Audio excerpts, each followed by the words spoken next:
Assalamualaikum warahmatullahi wabarakatuh. Selamat pagi anak-anak hebat. Bagaimana kabarnya hari ini? Baik-baik saja bukan? Jangan lupa ya, kita jangan kendor melawan virus corona. Tetap terapkan 3M. Sekarang kita ada di tema 8, subtema 2, pembelajaran keempat ya. Simak baik-baik berikut video ini ya.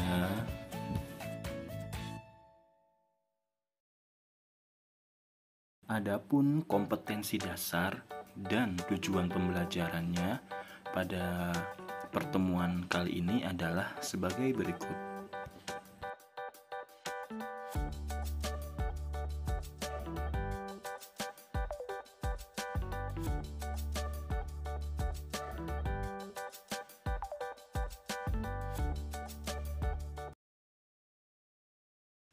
Pada pembelajaran sebelumnya telah dibahas usaha ekonomi perorangan.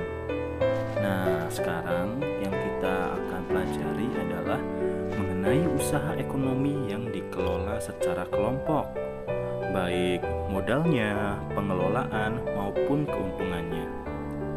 Bentuk usaha ekonomi bersama adalah sebagai berikut. Simak ya. Yang pertama adalah BUMN atau Badan Usaha Milik Negara. BUMN atau perusahaan negara yaitu sebuah perusahaan yang seluruh atau sebagian besar modalnya dimiliki negara.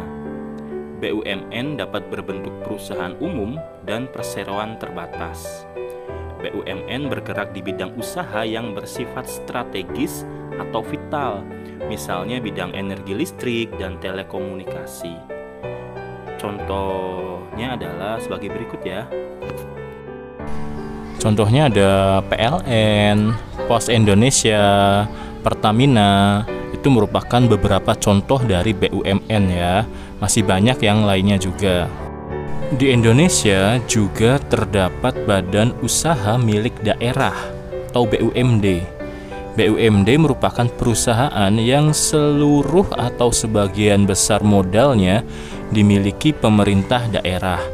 Apa sajakah tujuan pendirian BUMD? Bisa kalian lihat pada gambar tersebut ya, tujuan dari BUMD. Contoh dari BUMD adalah PDAM atau Perusahaan Daerah Air Minum. Usaha perekonomian yang dikelola secara kelompok. Yang kedua adalah Badan Usaha Milik Swasta atau BUMS. Yang kita bahas sekarang ada 3 ya. Yang pertama adalah firma, persekutuan komanditer atau CV, dan perseroan terbatas atau PT. Firma adalah usaha ekonomi bersama yang didirikan oleh sekurangnya 2 sekutu. Pendiri firma biasanya orang-orang yang saling kenal satu dengan yang lain. Setiap anggota firma memiliki hak untuk bertindak atas nama firma. Anggota firma juga bertanggung jawab secara penuh atas risiko kerugian firma. Usaha berbentuk firma biasa bergerak di bidang layanan konsultasi hukum dan keuangan. Persekutuan komanditer. Persekutuan komanditer atau CV didirikan oleh sekurangnya 2 orang yang menyetorkan modal. Pada CV terdapat 2 jenis sekutu, yaitu sekutu aktif dan sekutu pasif. Sekutu aktif berperan sebagai investor dan pengelola CV. Sekutu pasif berperan sebagai investor tanpa terlibat dalam pengelolaan CV. Usaha berbentuk CV dapat dikembangkan dari firma. Berikutnya adalah perseroan terbatas atau PT. Adalah usaha bersama yang modalnya berupa kumpulan saham. Saham diartikan sebagai bukti kepemilikan suatu perusahaan atas penyetoran modal. Setiap saham memiliki nilai nominal tertentu. Pemilik saham akan memperoleh keuntungan berupa dividen.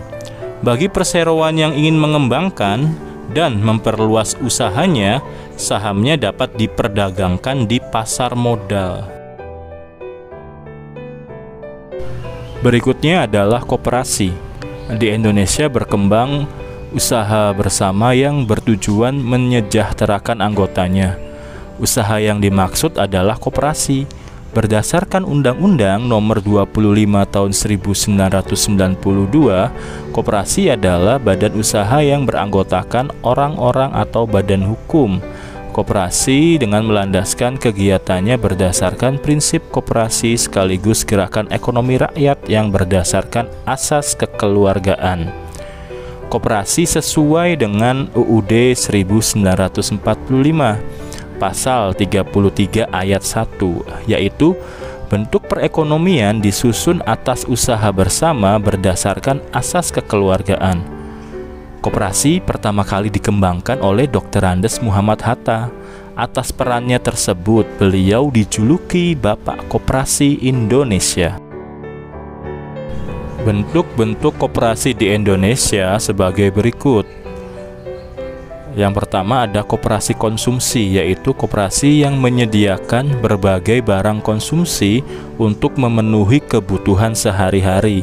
Contohnya beras, gula, minyak, sabun. Berikutnya ada koperasi simpan pinjam, yaitu koperasi yang menyediakan layanan simpan dan pinjam. Koperasi jenis ini menerima simpanan dari anggota. Selanjutnya, uang yang telah terkumpul dipinjamkan kepada anggotanya. Selanjutnya ada koperasi produksi, yaitu koperasi yang menyediakan bahan baku produksi dan menyalurkan hasil produksi anggotanya.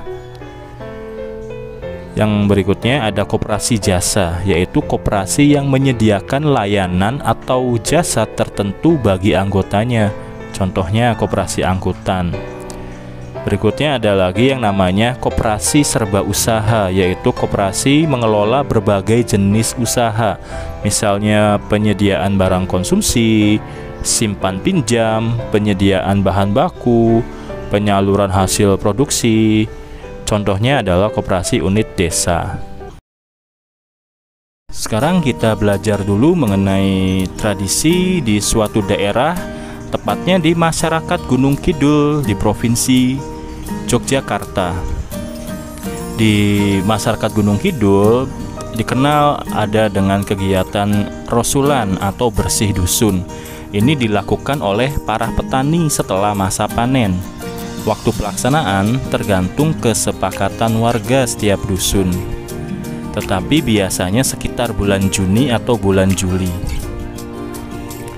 Rasulan biasanya berlangsung selama beberapa hari. Rangkaian kegiatan diawali dengan kerja bakti atau membersihkan lingkungan sekitar dusun. Warga bergotong royong memperbaiki jalan, membuat atau mengecat pagar pekarangan, serta membersihkan makam. Selanjutnya, tradisi rasulan juga disemarakan dengan berbagai rangkaian kegiatan olahraga dan pertunjukan seni budaya. Berbagai tradisi dan atraksi seni budaya pada perayaan Rasulan di Gunung Kidul ini berhasil menarik perhatian wisatawan, baik wisatawan lokal maupun luar negeri. Atraksi seni budaya yang disuguhkan seperti doger, jatilan, wayang kulit, dan reok Ponorogo. Puncak keramaian acara Rasulan terjadi saat diselenggarakannya kegiatan kirap. Kirap adalah semacam karnaval atau arak-arakan mengelilingi desa. Dalam acara kirap ini dibawa pula tumpeng dan sajian berupa hasil panen seperti pisang, jagung, padi, sayur mayur, dan hasil panen lainnya.